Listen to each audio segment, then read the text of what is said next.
Welcome, ladies and gentlemen, to the Wednesday lunchtime edition of the Celtic State of Mind Bulletin. I'm Colin Watt, and today I'm delighted to be joined not only by my usual Wednesday co-host, Amy Canavan, but also by a Celtic State of Mind's David Slight. David, how are you doing? Good, thanks, Colin. Happy to be here. And that's a nice signed shirt you've got behind you. What is that one? Is that the Invincible? That's the Invincible shirt, framed courtesy of Kevin Tate at the penalty spot, Sword Street, Glasgow. So a nice wee plug for him. I'm sure he's loving that. Amy, how have you been today? I'm doing all right, Colin. Just delighted to be here. It's nice to have David in as well. Get back to a trio. It's always that bit nicer. It means I don't need to talk as much. So, David, on you go. Yeah, David, I think you're saving both of us today. I'm suffering from a bit of a cold, so apologies for any sort of snottiness you hear coming through. But hay fever season has hit, so we know what is happening there. Before we get started today, I just want to pass on everyone's best wishes from a Celtic State of Mind to Musa Dembele. That was quite frightening seeing that video yesterday, but by all accounts, he's back up. He actually drove himself away from the training ground afterwards, so we hope that he's doing okay. We look forward to hearing an update on his health in the next couple of days. David, when you've seen that video, you just think of the worst straight away, don't you? Yeah, you think of the worst. Really scary moment for everyone. It was heartening to see how quickly there was help on the scene, and not just his teammates, but professional help with an ambulance at the side of the training ground. So it looks like he was very, very well looked after by the Atletico Madrid staff, and by all accounts able to drive himself home. So hopefully just a scare for Musa, but that's something he'll perhaps need to keep an eye on going forward.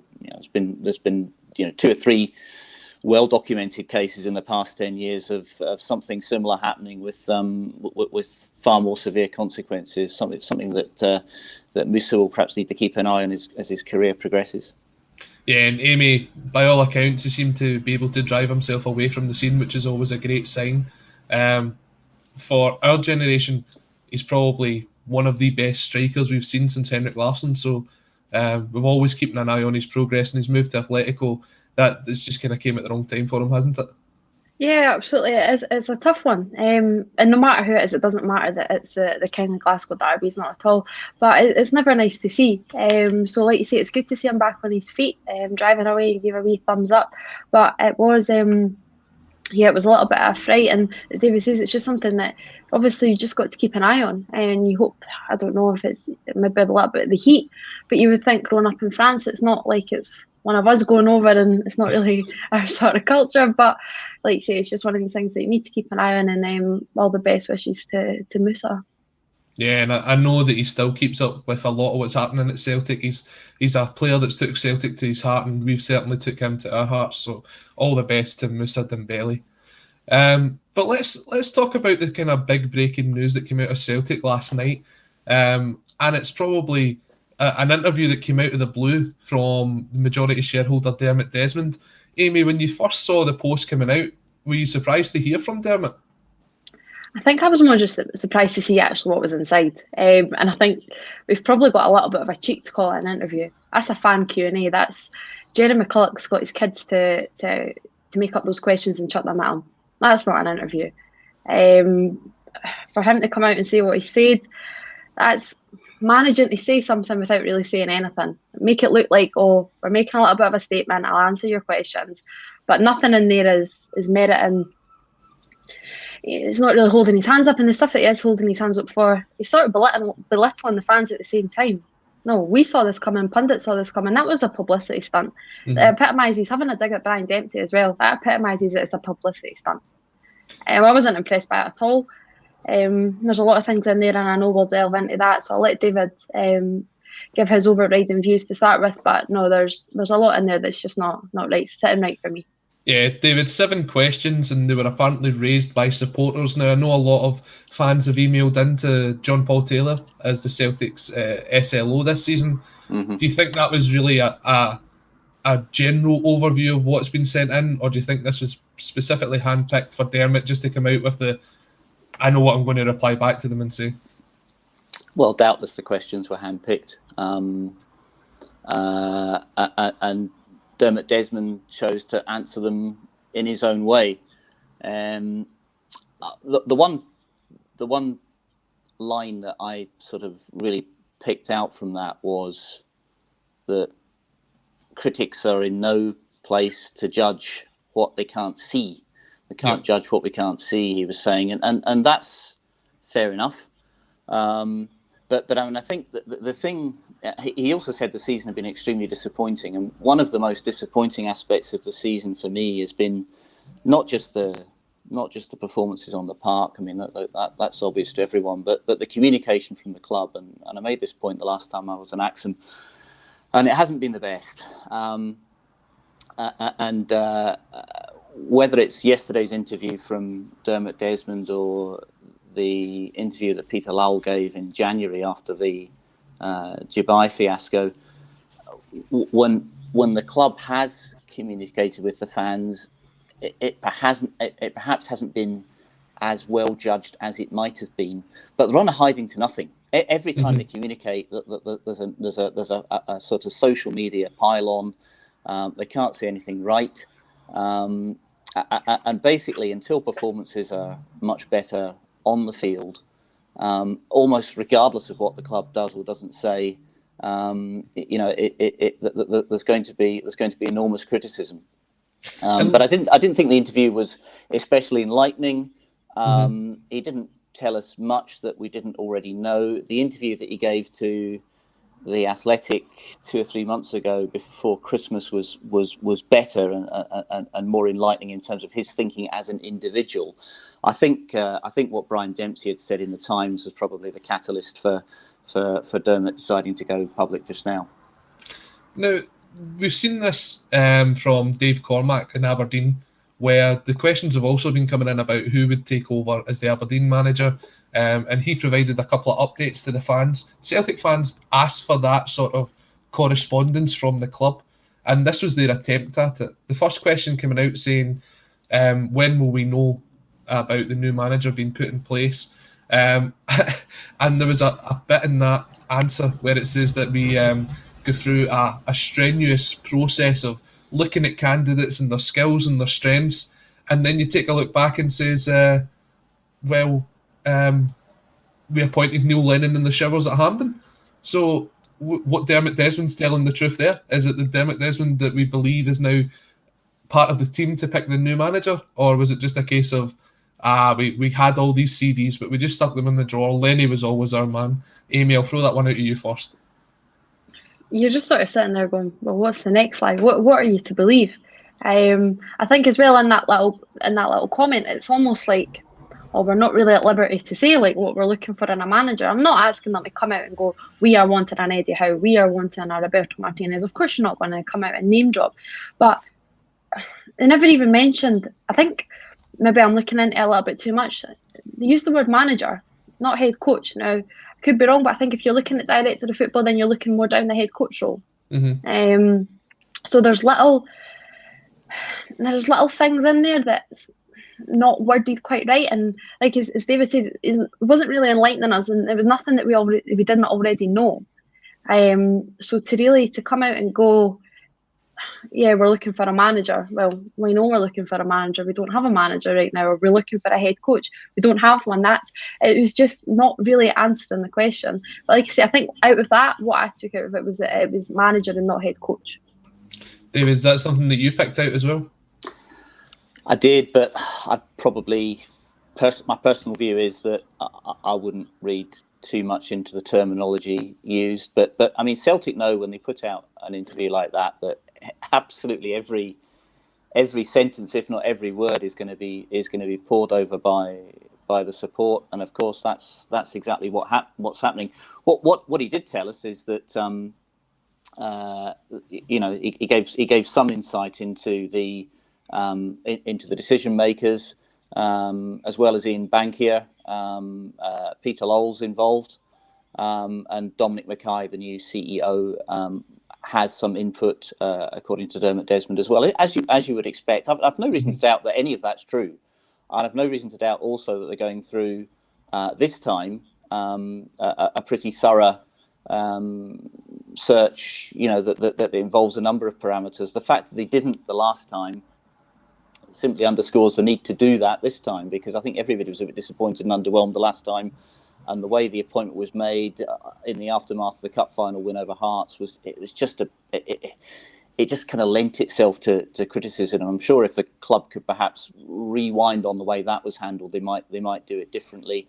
Disappointing to hear last time that CVs were just sort of shoved in the drawer and kept for a rainy day. Well, the rainy day has now arrived, so those CVs are perhaps having the dust blown off them. And let's hope that a much more rigorous approach is being taken this time.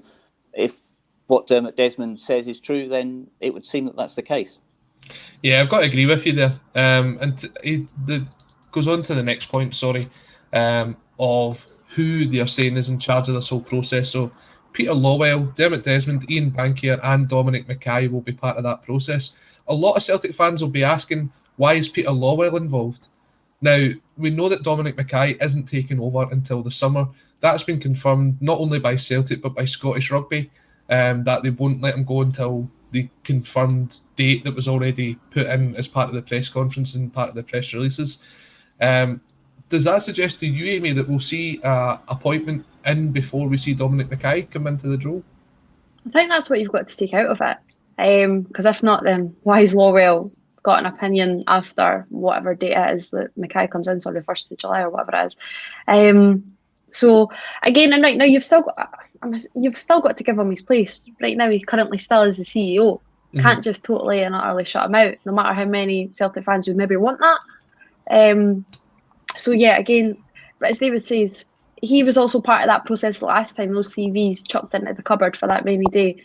Well, then he knows the cupboard, he knows where the drawer is. Get them out. So of course you've still got to include him, as we say right now, because at the end of the day it is still his role.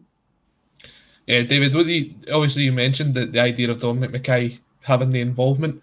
You'd like to think that he will definitely have at least a say on the final candidates if he's not already involved in some other things that's going on behind the scenes at the club at the minute.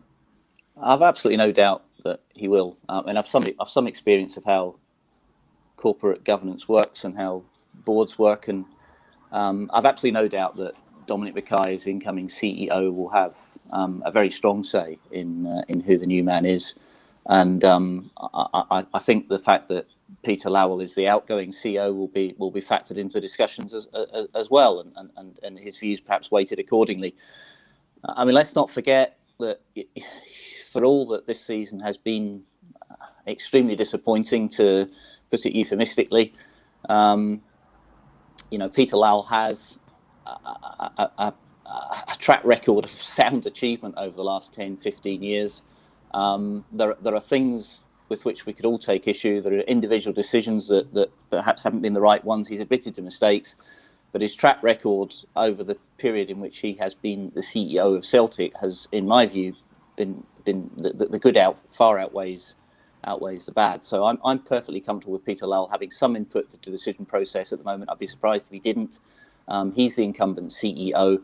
I'm quite sure Dominic Mackay will have input as well. I think the really interesting thing is that the timing of Dermot Desmond's interview and the timing of any new managerial appointment, you would think that with season ticket renewals in the offing, they have to get a new manager in before Dominic Mackay arrives. And therefore, my gut feel is that an appointment isn't very far away.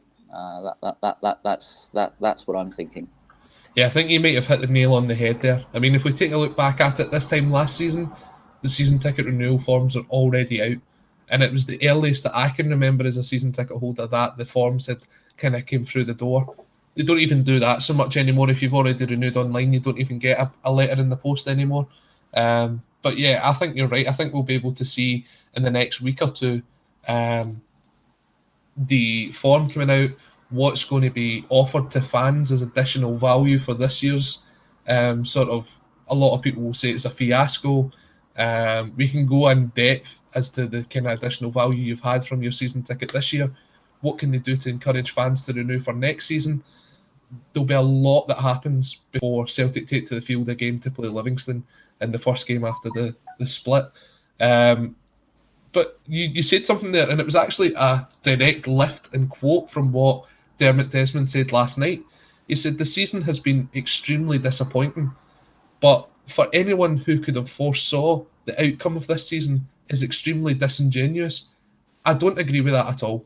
I don't think anybody could have been, and Amy, I can see you're shaking your head as well. I don't think it's disingenuous to suggest that fans could have saw that Celtic were heading in the wrong direction from very early on into the season. I probably was one of the first on here to say that Lennon should have left, and that's as far back as Ferencváros. Some people will say that he should never have got the job. I mean, Amy, I don't think that's fair on the kind of people that he's coming out. He's defending his own position there, but I don't think it's fair to suggest it's disingenuous. We all have a say as fans, and it was never at that point, you're doing this completely wrong, this is completely out of order.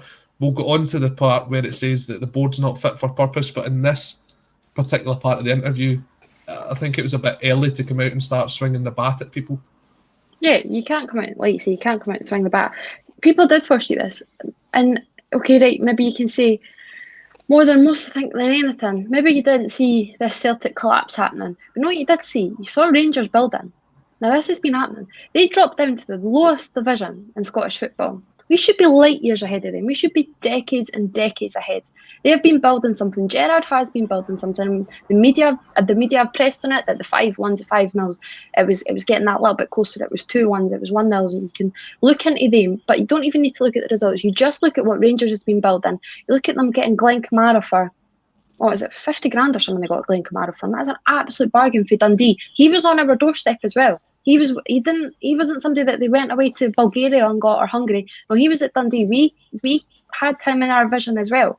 You can see that talent. But like I say, the biggest thing is it's not even, you can take that step back and go, right, nobody, you can say, right, maybe nobody expected Celtic to capitulate quite as big as this. No, I didn't see this happening. But I saw Rangers building, and that's what we should be absolutely light years ahead of them. And now they've overtaken us, and they have. It's a disgrace that this has managed to happen. We have been sleeping giants.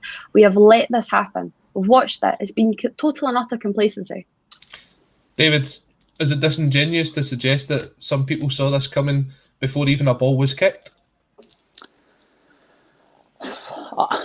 I think a lot of people were concerned even last season. I mean, the team last season played extremely well. At times. Let's not forget home and away wins over an excellent Lazio side, and the Celtic team was playing really, really well when COVID intervened in March of last year, and we were well ahead of Rangers in the league at that stage, and probably odds on to beat them at least once more in the two remaining fixtures against them at that point last season. I think it has been an extremely disappointing season. People have called it an unmitigated disaster. It's difficult to pick out too many highlights, that's for sure. Yeah. But a few points I've made. One, I don't think we're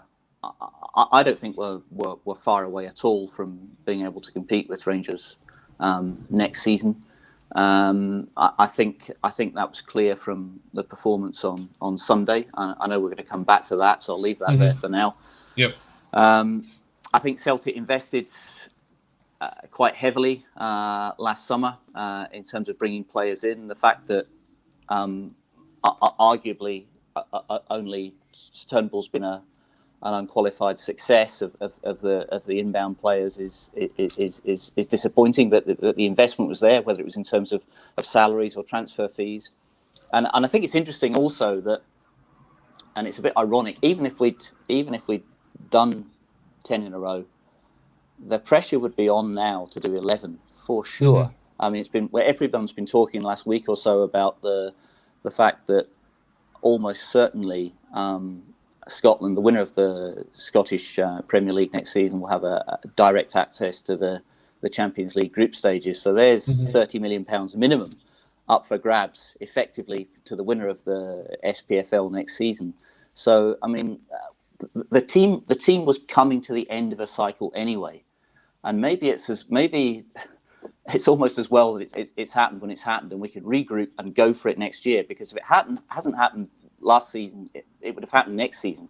Yep. We're going to lose Edouard. We're going to lose Aya. We're going to lose Scott Brown was coming to the end of his career. We were going to lose a lot of players anyway. Fraser Foster was going to move on at some point, whether it was when he did or at the end of this season. So things were kind of reaching the end of a cycle, and we've got a chance now to regroup and go for that guaranteed or seemingly guaranteed Champions League group stage spot at the end of the next season. And it's really important we do that. And I don't think we're a million miles away from being able to compete. It's essential that we get the managerial appointment right, though. Yeah, I think if you take a look at the last 2 games against Rangers, and compare it to the first game and even the games last season, they were really close run games. It wasn't. We should never have let it got to that, though. Sorry, we should never have let it got to that. No, I agree with you. I agree with you. You just kind of think sometimes you just don't take your chances, and I think that's what happened on Sunday, and we'll cover that. But you're right. The gap's not massive. We're not looking to close a big gap next season. Okay, you can take a look at the points on the board, and the amount of points we've dropped this season has been silly. But when you compare it to the last 2 games that we've had against them, I don't think there's such a big gap to close. What is an issue, though, and it's the point that you made there, David, is we are going to have quite a high turnover of players this summer. Now, that's either going to take it one way or the other. It's either going to take it to the fact that we close that gap, we get back to that period of dominance that we've had over the last 9 years, and it's what was said in the report was this is going to be a transitional year. Now, you mentioned there, if you win the league next season, you've almost got this clear run to what can be anything up to 40, 50 million pounds in Champions League money next year. You can't really afford for Celtic to be going through a transitional year to the point of, well, we're still not challenging for the title. I don't know who that is, whoever wants to take that. Amy, I'll throw it out to you. Can this be a transitional season next year, or has the fact that we haven't challenged this year already been the start of the transition? Well, it has to continue, because right now nothing's looking like you can say that we maybe played well the last 2 games against Rangers. Sunday meant nothing. It's a club that have already won the title. They just came off an absolutely horrendous fiasco from Thursday night, and I'm not talking about the football, I mean, and everything else. That takes its toll. And that will take its toll. Everything that's happened with Glenn Kamara and everything that's happened with the whole system, they deserve what they have going on. They weren't going into this game how we should have been going into it. We should have been light years still ahead of them on Sunday. Yeah, maybe we played that a little bit better. But at the end of the day, we never got the result. And that's what fundamentally matters. So it has to be a transitional period next year. It has to be, because, like I say, I can't believe that we're even... It's just why we're having to talk about, all right, okay, maybe the gap we're not having to close is that big. We shouldn't even need to be closing a gap. Keep going back. That League Cup final that we stole off Rangers, that should have been the turning point, and that should have been the red flag while they're on our tails. And again, we slept and we've let them overtake. And I take nothing from Sunday, and I know we'll come on to that, but I don't take a lot of positives. Yeah, okay, the first 45 was decent. First 45 at Ibrox was decent. Never took a result at the end of it. And for them, it was a dead rubber on Sunday. And I know you can say, okay, playing Celtic's maybe not a dead rubber, but in the grand scheme of things, of course it is for them. Yeah, I feel as if that, and I think it was put maybe by the guys on the Monday Club, it did feel like almost a testimonial, a friendly towards the end of that game on Sunday. Both teams were happy with what they got. No one was really throwing themselves at it. And I don't know what else we could have expected. The league's over. But for me, I wanted Celtic to go out there and try and get some pride back and to get the points. I mean, it's getting to the stage now that the last time Celtic in the league beat Rangers, Johnny Hayes scored. That's how far back we're going. It's quite a sad thought, considering the kind of period of dominance we've had over this last 9 years and how quick it's just disappeared. But David, can Celtic have a transitional season next year and still push for the league title?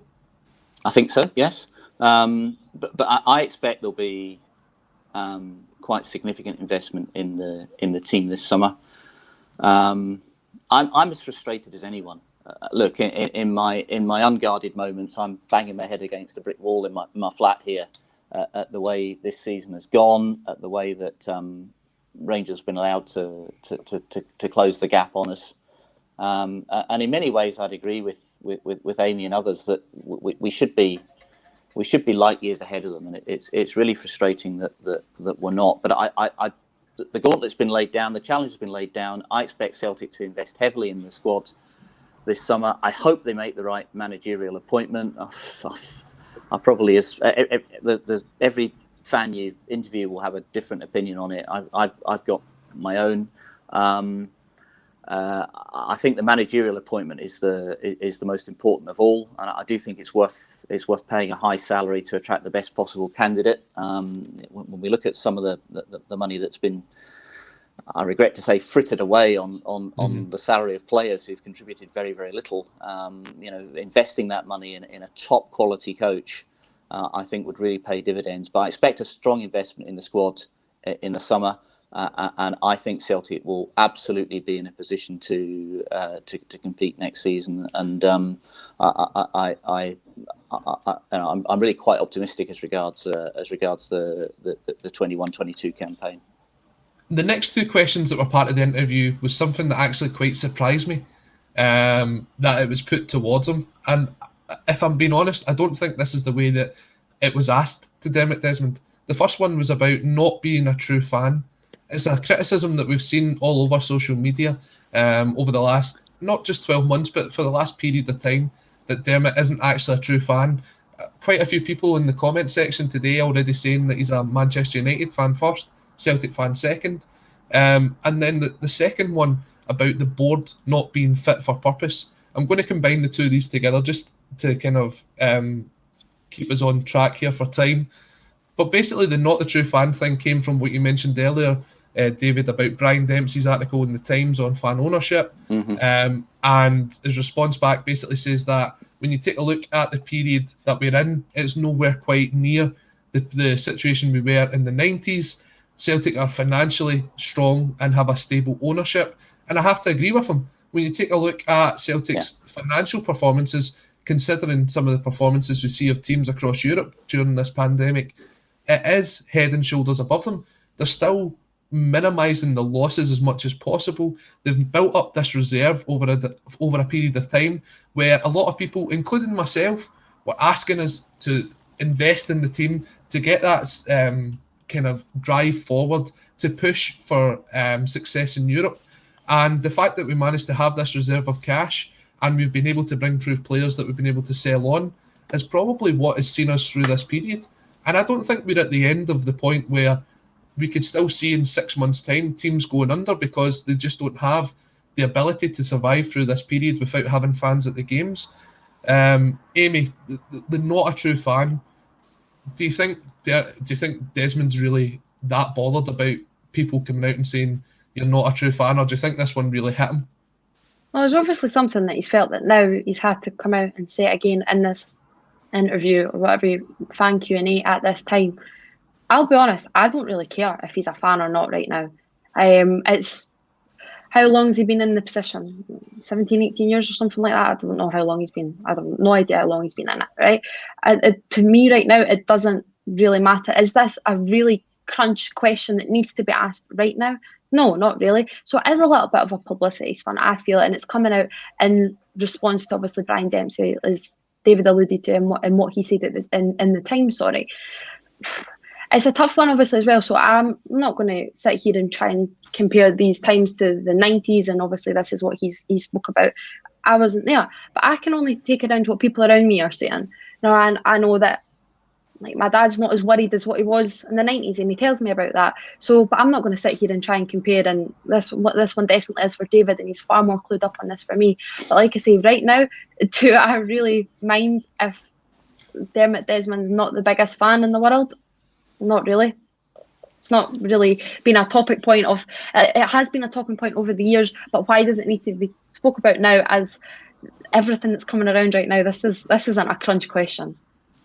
David, do you agree with that? The idea of not being a true fan. Is it just something that he's came out and just wanted to swat away at the first chance he got? It's obviously hit a raw nerve. I certainly think Dermot Desmond has a Celtic state of mind, to coin a phrase. Whether or not he's a dyed in the wool fan is perhaps a different question. But I think he's certainly somebody who has a feeling for the club, and I do think that's important in the majority shareholder. I mean, people talk about fan ownership. I'm not really sure what they mean. I mean, do we want a German style 50+1 rule where effectively the club is run like a members club, or almost like an English county cricket club, albeit with an executive board of directors, so that at least 50% plus one share are in the ownership of the fans, and no private investor can take more than 50% of the shares. Is that what's meant? I'm not entirely sure. I think people talk about fan ownership without necessarily thinking through exactly what they mean and the impact that would have in terms of investment in the club. Celtic has been financially, in terms of the bottom line, Celtic's been a very, very well-run club for a long period of time. I get a bit exasperated, as I know others do, in terms of the lack of appetite to speculate, to accumulate. But in terms of corporate and fiscal responsibility, Celtic's been very well run for a long time. That is why we are sitting on 25 million pounds in the bank. That is why we've been able to survive a season with nobody inside Celtic Park. You look at the Rangers have lost something like 50 million pounds since the new club was formed in 2012.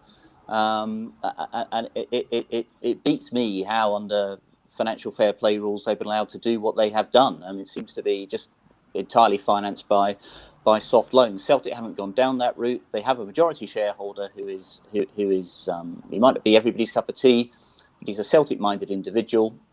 I think it's a relatively a benign despot in some ways, you might say, and I think as a club, Celtic has been well run financially for a long period of time. That doesn't mean to say that I agree with every decision that's been taken, or that the right decisions have been taken in terms of the team on the park each and every step of the way. I think it's clear that hasn't been the case at times, but we're fortunate that we've got 25 million pounds in the bank to ride out this storm. You look at the amount of money that some of the clubs, particularly in France, are losing this season with the TV deal over there having collapsed. No fans in stadium, no season ticket revenue. You've got average sized clubs in France. I was reading L'Equipe the other day. Saint-Etienne have lost 35 million euros this season. That's completely unsustainable. And with no immediate prospect of fans getting back inside the ground, that cannot continue much longer. I think the real economic impact of COVID has yet to be felt. When the furlough scheme is switched off in the autumn, let's see what happens. I think there could be casualties. The one part out of those two questions that really jumped out to me, and it's probably the biggest criticism we've had of the board, is that they came on and says we conduct our business in a professional manner and behind closed doors. That's been the biggest issue with Celtic this season, is things getting carried out behind closed doors, not interacting with the fan base, and they see it as a positive. Amy, if we had more updates like this from Dermot Desmond throughout the season, maybe some of the pressure would have been taken off him. A lot of that is probably coming down to the performances on the field, which he's agreed has been poor. He also agrees that off the park we've been poor as well. And I think that's one of the things that he has to work on, especially when Dominic Mackay comes in, is building that relationship back with the fans and having that communication. Certain things should take place behind closed doors, but other things, this is where we need to get the fans involved. Read the room, Desmond, Like, you're literally, everything right now is that there's such a lack of communication, such a lack of transparency. And as you say, certain things do have to be conducted behind closed doors. Of course they do. You're not looking for total and utter transparency. This is a business. And as David's rightly saying, look, I'm 20 years old and I've never seen the club in any sort of financial woes. I've never thought, oh God, we're not sitting on a lot of money, or, oh, we've just had this massive loss. What are we going to do? Because it is a well-oiled machine. It really is. And it's running well. And it's, the money's there and everything. It is a business, and it's succeeding. But like I say, read the room. We are literally begging for some communication. You come out and use this interview, which you cannot call that an interview, because that is an insult to all interviews. It's a Q&A. It really is, and you're literally you're closing the door. You're saying everything. You're closing the door by saying things are going on behind closed doors, and that's the way it's going to be. It's a farce from last night. It really is. It's a farce. David, what do you think? A farce? I wouldn't say it's a farce. I understand the frustration. I really do. I think there's been one or two raw nerves hit recently in terms of the Brian Dempsey interview in the Times, in terms of people questioning whether or not Dermot Desmond is really emotionally invested in Celtic, and I think he's wanted to respond to that, and in some ways dressing up what was an answers to kind of planted questions as an interview wasn't perhaps the most elegant way of putting it across. But a statement wouldn't have been welcomed either. At least there's been some communication from Dermot Desmond. I think in terms of keeping the managerial stuff behind closed doors, I think that's exactly the right thing to do, as they did with the CEO, Dominic Mackay. Blindsided the media, appointed what would appear to be a very good and credible candidate with no fuss or fanfare, and I hope they'll do the same thing with the manager. I just think that the frequency and tone of the communication strategy needs perhaps to be reviewed. I do understand what Amy says when she says read the room, and I can sense probably at home people are blowing a gasket with what I'm saying just now, but some communication is better than no communication. Dermot Desmond didn't say much in last night's interview, but he did enlighten us on one or 2 points. Right now is nothing like as bad as it was in the mid-1990s. The club's on a stable footing. We've got a 60,000 all-seater stadium built. We're sitting on a hefty bank balance. But it's really this is a really important summer coming up, and there are 2 or 3 key hiring decisions in terms of manager, coaching staff, director of football, new captain, a new defence that need to be taken and need to be got right if we're going to compete next season. And if Celtic do those behind closed doors and get them right, I'll be quite happy. Yeah, and that's how the interview wraps up here, basically saying the hopes for next season is that they play football that the fans want, they give manager the time to implement his own plans, and more success will surely follow. That's all that Celtic fans want for next season, is to get back to the success that they've had over the last 9 years. And it's probably a kind of a bow to put on the end of that interview to try and kind of end it on a positive. Amy, looking at the interview as a whole, are you satisfied, as we said here in the comments, are you satisfied with the update itself overall? As David said, we can't be sitting here going, right, we're demanding communication and we're crying we're not getting communication. Now we've had something, so you've got to take, right, something's been said. Not exactly satisfied with the contents, but at the end of the day, that bridge has sort of been crossed or attempted to be built. There's been that little bit of interaction, no matter how you want to define it. Just another point, just in it, he did say that obviously the board have made wrong calls. What are those wrong calls? That wasn't highlighted. It's that dangling carrot. It's right. We'll say we've done it. Is he meaning appointing Lennon in the changing rooms? Is he meaning not selling players on in the summer, bringing in the money that he's now saying that players were up for sale and offers were made, even though earlier on we were told that there was no sort of offers made? There's just a lot of contradictory statements in the interview. So am I satisfied with it? No. But am I satisfied that something's happened and something's been said? Yes, because we can't sit here and slate the club and go X, Y, and Z and go, we are not getting any form of communication. We've had that now, so we have to take a positive out of that something has been answered. Maybe being answered is the wrong terminology to use, but that connection has been made. Something's been said. If we like what's in it, then that's a different conversation that we just had. So to answer your question, no, I'm not satisfied. Thanks, Amy. No worries. David, were you satisfied, or do you agree with what Amy just said? I'm not satisfied with the communication from the club.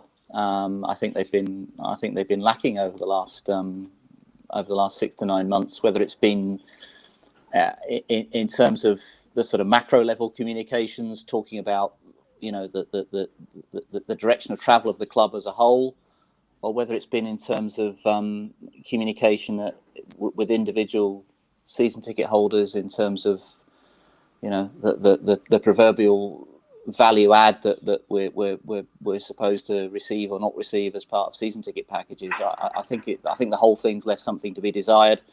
And as I said, the communication last night, it's better than nothing. I don't think it struck quite the right tone, and I think that it was primarily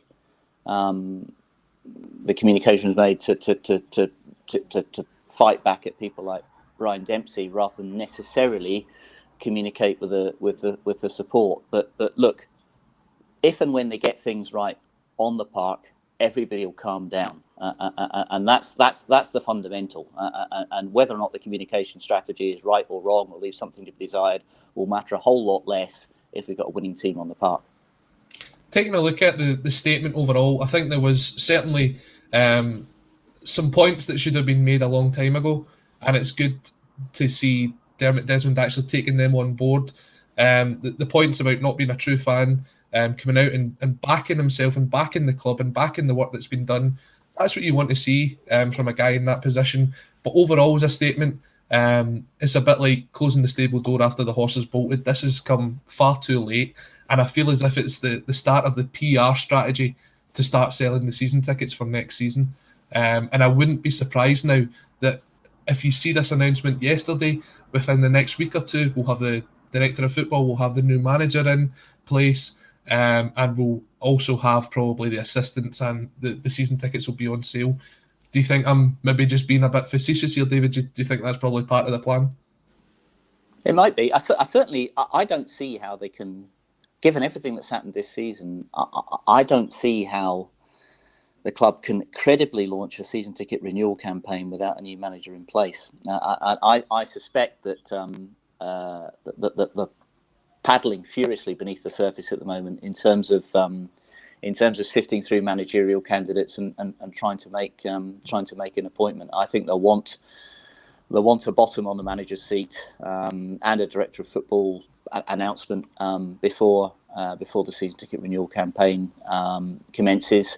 I had a communication this week regarding my hospitality season ticket and the level of refund that or credit that I would be due in regard to the season that's just gone.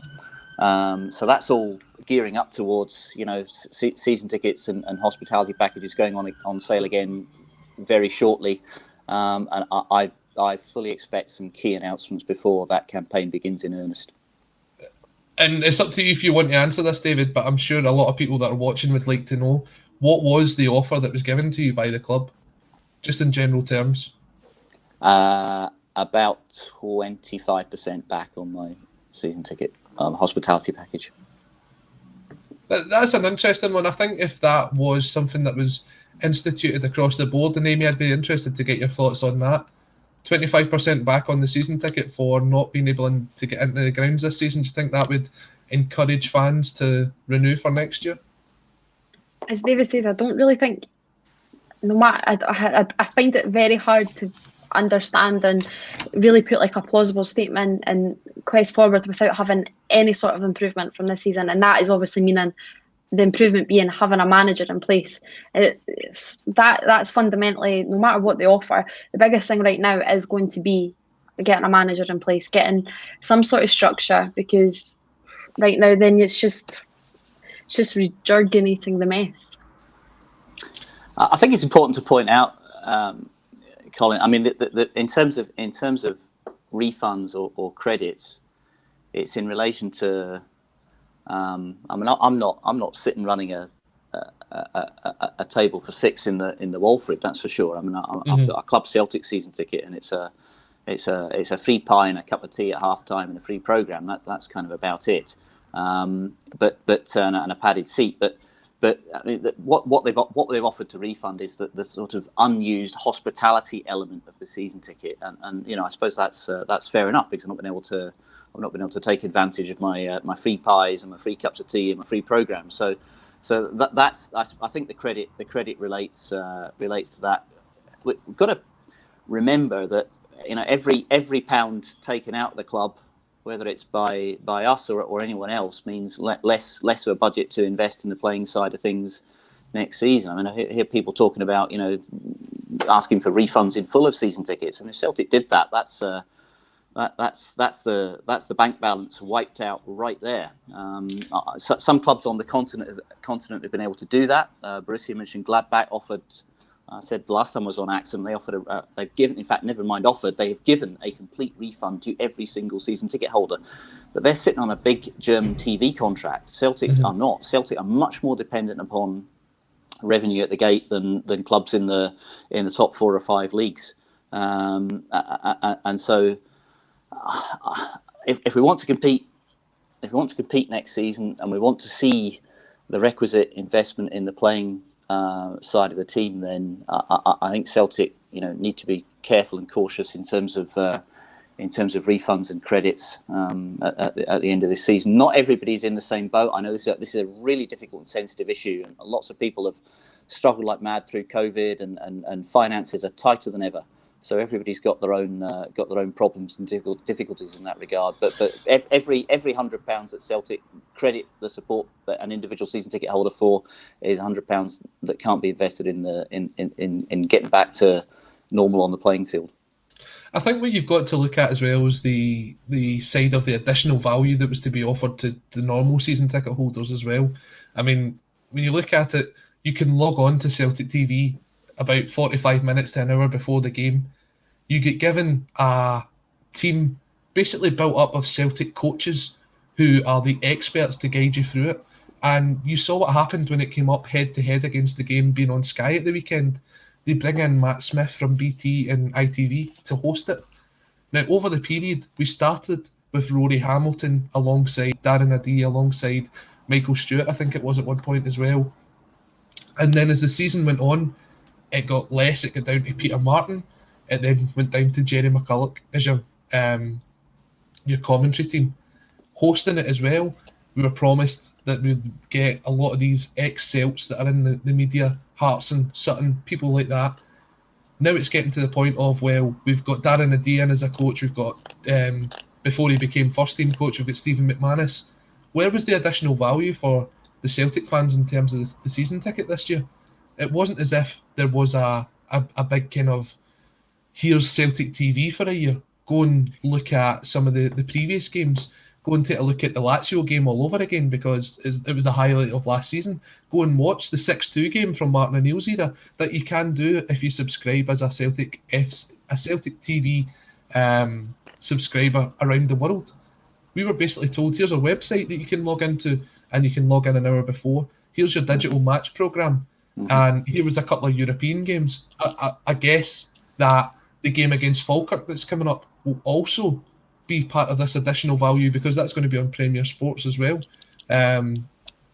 Look, the 25% you're talking about getting the sort of the pie, the bovril, and the programme. I guess Celtic will say they've covered the programme by putting it out in a digital format. Is the 25% really the free pie and the bovril that you're getting alongside the padded seats? Or surely there should be something in there for the kind of non-executive or non-investor fans this season as well? I wouldn't disagree, Colin, and I think the Celtic TV coverage has been slightly disappointing in terms of the reliability of the stream, the delay on the stream, and the quality of pundit expert analysis that we've had. When we began with guys like Michael Stewart and Rory Hamilton on commentary, it looked very good. They haven't been able to maintain that standard, and that's been one disappointment amongst many others this season. I would have to agree. Amy, thoughts? Should fans, I'll say, be looking for something similar to what the investors are getting as an offer of a refund or perhaps a reduction in their season ticket next season? Because as David says, it's a sensitive issue, and you can never really talk generically for everyone. So it's just going to be one of these ones that it's going to ride out over these next few weeks, months, and it really is just going to be every individual to themselves, I feel. I mean, I guess it will be interesting when we see what comes out. I think a lot of fans, if they're offered a refund, it will be up to them whether to take it or not. We've seen quite a lot of people didn't take it last year for the previous season, for the games that we lost out on. A lot of people then took it as performances kind of got worse throughout the season, and there's still quite a few people out there that haven't even been interested in taking it. A lot of people that took it maybe reinvested it in this year's season ticket. Maybe they reinvested it in all the new kind of Adidas stuff that came out as part of that new kit deal. I would be very surprised if fans that were offered that money don't then reinvest it in some form at Celtic as well. I don't think that the loss to Celtic would be that massive. And you also see the idea that's been floated by the Celtic Trust about turning that into shares, and I think everyone has their own opinions on that. But yeah, this is probably going to be the most interesting few weeks of the season, and it's planning for next season and what Celtic will actually do. But the fact that they've already started this correspondence with the sort of Club Celtic ticket holders, as you were mentioning, David, I think Celtic fans in general should be looking out for something, whether it be on social media or in the post over the next few weeks. So I can't believe we're over 50 minutes in and all we've talked about is a 7-question interview so far, and passing our good wishes on to Musa Dembele. But Amy, we haven't been on here since the game at the weekend, and David, it's been great having you on. So I'm just going to try and get your quick views on the performance at the weekend. Amy, I'll start with yourself. Who kind of shone for you, and where did it kind of go wrong in that sense? Like, it was a promising first 45. Things were going right.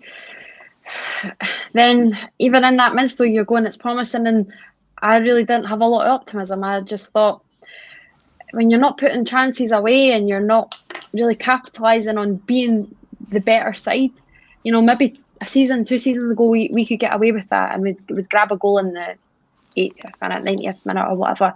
That's not the script these days. Even we go ahead and you're not feeling that confidence. It's a tough one. You used to hear clubs my friends would talk to me that, even 1-0 up against Celtic, you don't feel confident because they're going to come back and they'll get that equaliser, and when they get the equaliser, they're going to kick on. That's how I feel now. Not even that heading 1-0 up, you're just not feeling that sort of optimism and feeling any sort of, obviously joy, but you're not feeling right, we're going to kick on from here. It's just sort of plain, and you just feel there's so many, as David spoke about already, there's so many defensive frailties. Every set piece, and it's an intake of breath. The corners, we can talk into it, but you could just sort of really say it all season. There was just a lot going wrong at the weekend. I was quite impressed with Musa in the first 45. Thought he was actually quite a positive.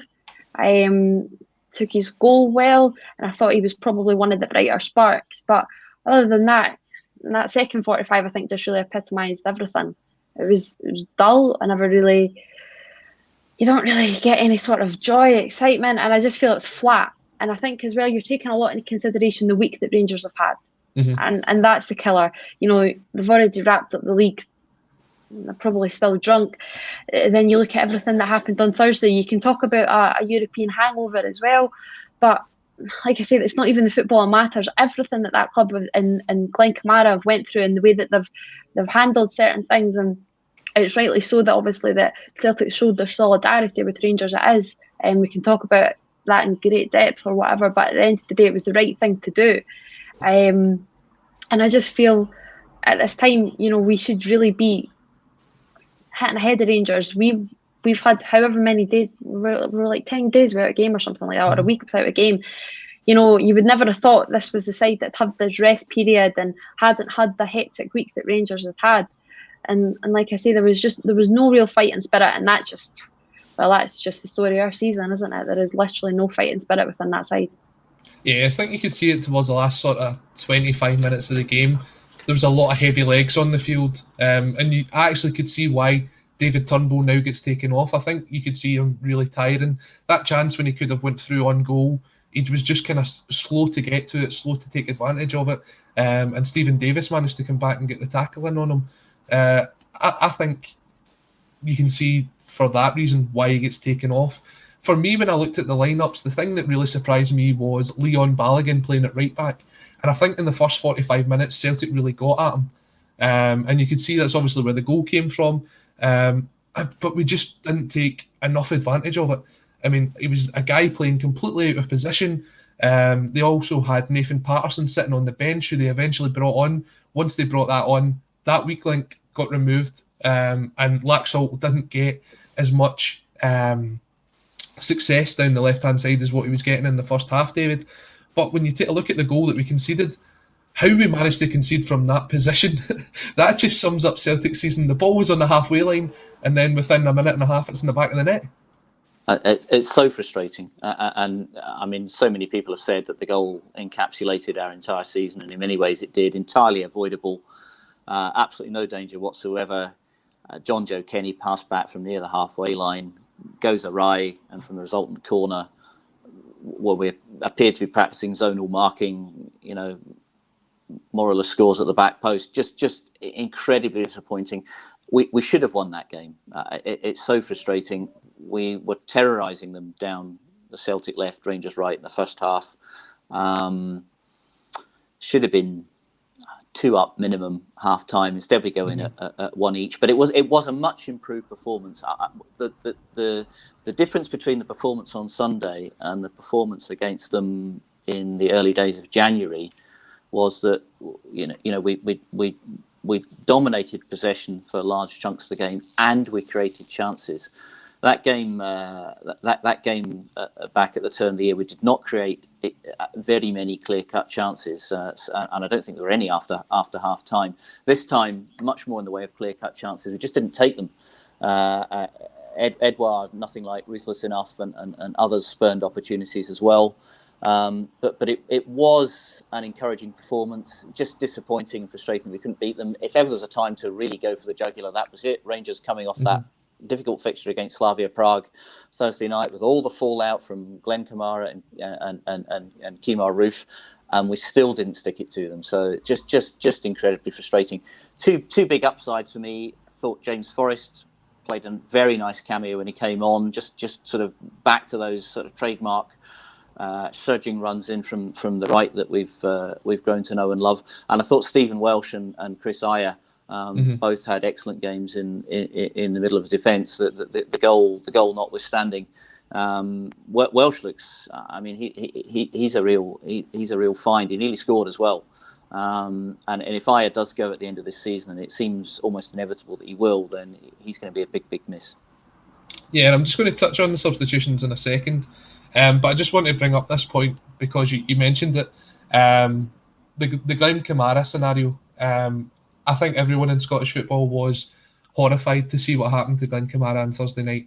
And the way that Scott Brown reacted just showed the class that he's got. And it was great to see both sides kind of standing up in this fight against racism. Both the teams. What could be said about fans offline and on social media? That's nothing at all to do with what happened on the park. It was just a great gesture shown by both teams. But on the substitutions, 79 minutes before we made the first sub, how many times were we screaming at it, bring on this player, bring on that player? And we just left it so late. And when the subs came on, it was like for like. We didn't actually go for it. The worst one was bringing on Griffiths for Eddie. Just go 2 up front, have a go at them. They were there for the taking. And it kind of felt as if we were just like, we're both teams are content for the 1 point and we'll move on from there. And Griff came on with, 3 minutes to go? Something like that? 89th minute. What can he do? It was... For me, that showed for me, and I don't know what you both think, but that shows for me Kennedy isn't cut out to be a manager at this level. It's carbon copy of Lennon. When it was Neil Lennon in charge, we're going, why is he making substitutes? Like, Neil Lennon doesn't make a substitution before 70 minutes. As you said, right, we can talk about why you're not going 2 up top. Why in God's name are you bringing on Lee Griffiths with 2-3 minutes to go? What are you expecting this man to do? Now, I'm seeing it coming through in the comments. People are going right for Lee Griffiths, blaming him that we've not won the 10 because he's not fit. you say what you want about Griffiths, but you cannot. I don't care who you're bringing on. You can bring on Messi. You're given 2 minutes. Like, give the guy a chance. The thing is, we can see it as fans, and people are saying we're sitting here with tinted glasses and a little bit of hindsight. Rangers were tiring. Everybody was tiring. It was heavy legs. Yet still, Rangers finished the match probably the stronger of the sides. Why is Griffiths? So if he's not fit, don't have him on the bench. If he is fit, give him a little bit, give him 10, 15 minutes. You can't give him 2-3 minutes, maybe going to get on the end of one ball if he's lucky.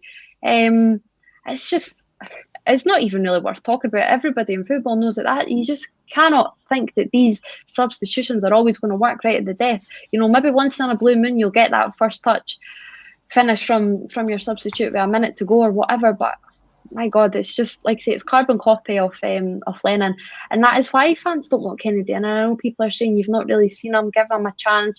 He's obviously doing something right. He's learned something from Rodgers, etc., etc. But right now he's not showing anything. He's using that Lennon model, and like I say, everything isn't that different to what it was 2-3 months ago. Yeah, and David, John Kennedy going for the Frank Connors approach of just maintaining this unbeaten run whilst being in interim position as manager. He played for the point. At no point did it look as if we were trying to win that game after probably 65 minutes. Yeah, difficult. I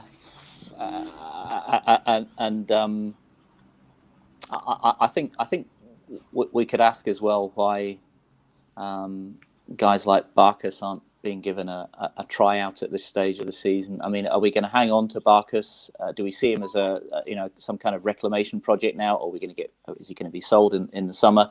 But if there's ever a time to try him in a relatively low pressure environment, it's between now and the end of the season in terms of the league campaign, and yet we persist with Scott Bain in goal.